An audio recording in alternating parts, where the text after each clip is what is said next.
We thank you, tunakushukuru Mwenyezi Mungu kwa uwepo wako na kwa nguvu zako ambazo umetuwezesha na kufika siku ya leo. Katika mkono wako na ajabu Mungu wetu, mkono wako ulitenda mengi, uliweza kuponya watu, uliweza kufufua watu, hata vipofu wakaweza kupata kuona. Tunakuomba kwamba ukatuongoze, ukatulinda, ukatubariki. Amen. Karibuni tena kipindi hichi, katika kipindi hiki chetu, karibuni tena katika channel yetu. Tunapozidi kuhimizana na kuchunguza yale ambayo Mungu amesema katika maandiko. Anatuambia kwamba wengi siku ile watakuja wakisema, Bwana, Bwana, hatukutenda miujiza kwa jina lako, hatukutenda kutoa nabii kwa jina lako. Lakini atawaambia kwamba ondokeni, siwajui kamwe ninyi mtendao dhambi. So ni lazima tunapokiri Yesu Kristo, lazima pia matendo yetu ambatane na kila ambacho tunasema. Ndio maana katika Yakobo anatuambia kwamba tusiwe tu wasemaji bali watendaji. Maana yake tusipotenda kila ambacho maandiko yanasema, basi tuonekana kama watenda dhambi. Ndio maana akasema kwamba mtu akishika amri zote na avunje moja, basi atakuwa amevunja zote.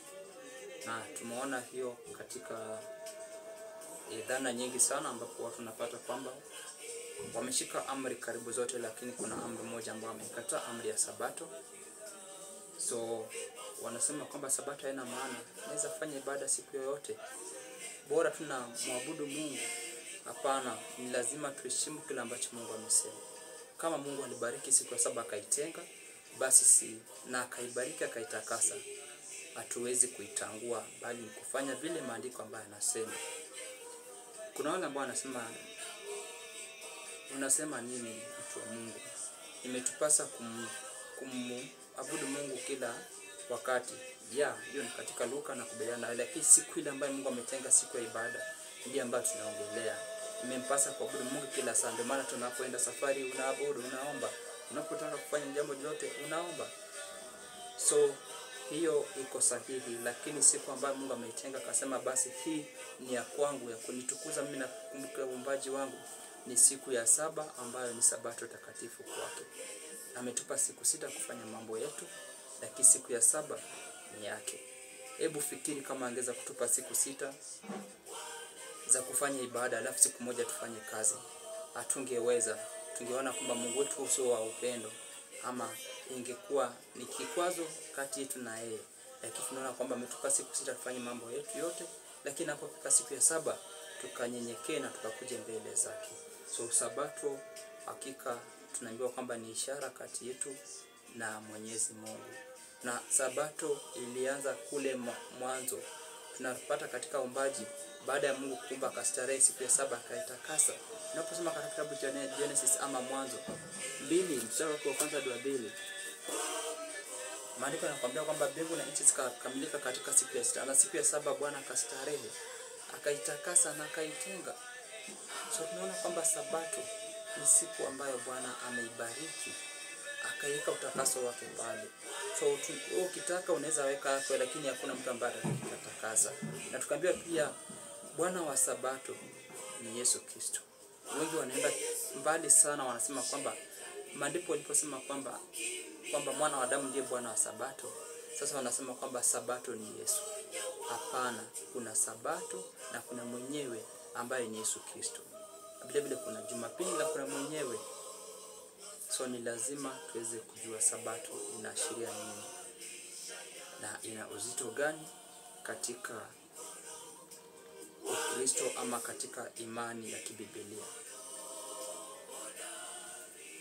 Ufunuo 14:12 nasema, hapa ni kusubira watakatifu washikao amri za Mungu na imani ya Yesu. So ni lazima tukiweze kutambulika kama watakatifu kwa kushika amri za Mungu na kuwa na imani ya Yesu Kristo. Na tunaona katika imani ya Yesu Kristo, imani yake ilikuwa ni ya kibiblia. Katika inapofika siku ya Sabato, anaingia katika sinagogi kujifunza nao. Naposoma katika kitabu cha Luka 4:16 kwamba Yesu akaenda Nazareti kule ambapo amelelewa, na kama desturi yake siku ya Sabato akaingia katika sinagogi, akatafuta katika kichuo cha Isaya mahali pameandikwa kwamba roho yu juu yangu. Akasoma. Chuo ni kitabu. So katika chuo cha nabii Isaya mahali pameandikwa kwamba roho yu juu yangu. So tunaona kwamba Sabato Yesu mwenyewe kaitunza. Vile vile tunaona wanafunzi wake katika kitabu cha Matendo ya Mitume unaposoma 13 mstari wa 44, 42, Matendo ya Mitume 17:2, tunaona kwamba Sabato imetunzwa hata na wanafunzi wa Yesu. Na ndio ilikuwa siku ya ibada. Hawakuwa ifanya ibada siku ya Jumapili wala siku ya Ijumaa. Hiyo ni kinyume na maandiko. So lazima tungezingatia nini iko katika maandiko matakatifu. Manake bila sheria, bila amri, hatuwezi tukatambua kwamba hili ni dhambi, hili sio dhambi. So ni lazima watu wa Mungu tukeze kutii yale ambayo Mungu amesema. Maana anasema kama mnanipenda mtatii amri zangu. Yohana 14:15, mkinipenda mtazishika amri zangu. Na pia katika waraka wa kwanza wa Yohana tunaambiwa kwamba amri zake si zito.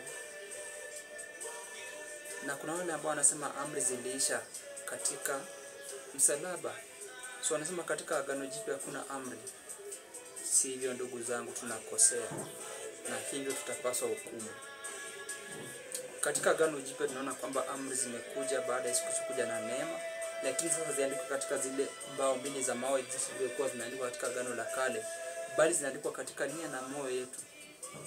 Ndio maana katika kitabu cha Warumi cha Waebrania 8:10 anasema kwamba nitazitia sheria zangu katika nia na moyo wao. Isaya 51:7, nisikieni enyi watu ambao sheria yangu ziko nafsini mwenu. So tunaona kwamba katika Agano Jipya amri zinaandikwa katika mioyo yetu, sio katika vibao viwili vya mawe vile ambavyo viweza kuandikwa katika Agano la Kale. So tunaposema amri zimeisha, basi tunasema kwamba tunaruhusu watu kuzini, kuiba, kutotii Mungu, kuabudu miungu. So hiyo ni kinyume, na kama tufanye hivyo basi zinamaanisha kwamba sheria zipo, bali sasa zinaandikwa katika mioyo, sio katika zile mbao mbili ambazo tulikuwa tumezoea katika Agano la Kale. So sheria haziwezi kuondoka, na ndio tunatuambia hata mbinguni mle katika sanduku la agano kuna mbao mbili za sheria 10. Tunaposoma katika kitabu cha Wafalme wa kwanza 8:9, kama sijakosea,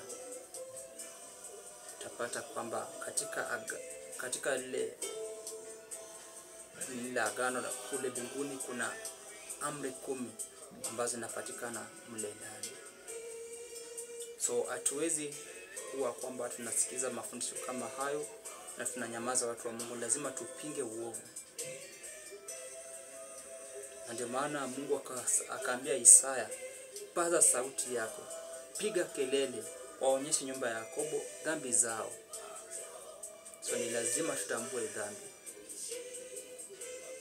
Kama Biblia imesema hili ni dhambi, hili sivyo, ni lazima tukeze kulitambua. Maana tumeitwa kupeleka ujumbe ambao ni ujumbe wa sasa. Ujumbe wa malaika watatu wa kuwatoa watu Babeli na kuwarejesha katika Mwenyezi Mungu ambaye ataweza kuokoa. Maana tunaambiwa kila mtu anakimbia Babeli haikaokoe nafsi yake. So jitenge ndugu yangu, jitenge dada yangu, ukeze kuwa ni mtu ambaye anachunguza maandiko na kutafakari yale ambayo yameandikwa. Isaya 34 mstari wa 16 akasema kwamba tafuteni katika kitabu cha Bwana mkasome. Kuna wengi ambao tunaharibu muda wetu sana, tunasoma magazeti, tunasoma vitu ambavyo vileti manufaa katika maisha yetu.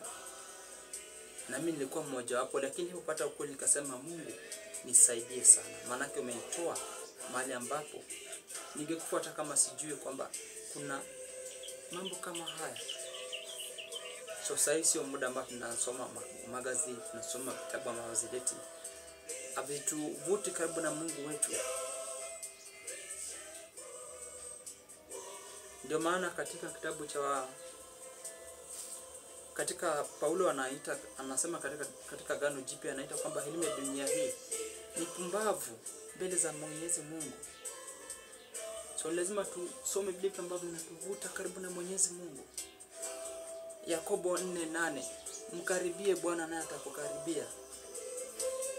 So ni lazima tutafute mambo ya rohoni. Manake mambo ya dunia yapita na mambo ya mwili ni dhambi kwa Mungu. Tutafute mambo ya rohoni na yataweza kutupa yale ambayo ni ya rohoni. Manake anasema katika Warumi 8:5-9, kwa maana wote ambao wameongezwa na Roho huyafuata yale ya rohoni, bali wale ambao wanafikiri mwili basi hufuata ya mwilini. Na tunajua kwamba tamaa ya mwili ni zinaa, usherati, nini, mambo yote mabaya. Lazima tuweze kuwa na watu ambao wanatafuta mambo ya rohoni ambayo tutafaidi sasa na maisha yajayo ambayo ni uzima milele. So mtu wa Mungu, Mungu akubariki, Mungu akuongoze. Tuombe. Asante Mungu wetu kuzidi kutupa uzima na kutuongoza. Si tu wanadamu watenda dhambi, tumeumbwa na miili midhaifu, lakini maidi tunapokupokea unaweza kutupa uwezo wa kuweza kufanyika wana wako na uwezo wa kuweza kushinda dhambi kupitia mwana Yesu Kristo aliyekufa kwa ajili ya dhambi zetu. Tuongoze, tulinde, tubariki, na kwa jina safi la Yesu tunaomba na tukuamini. Amen. Be blessed.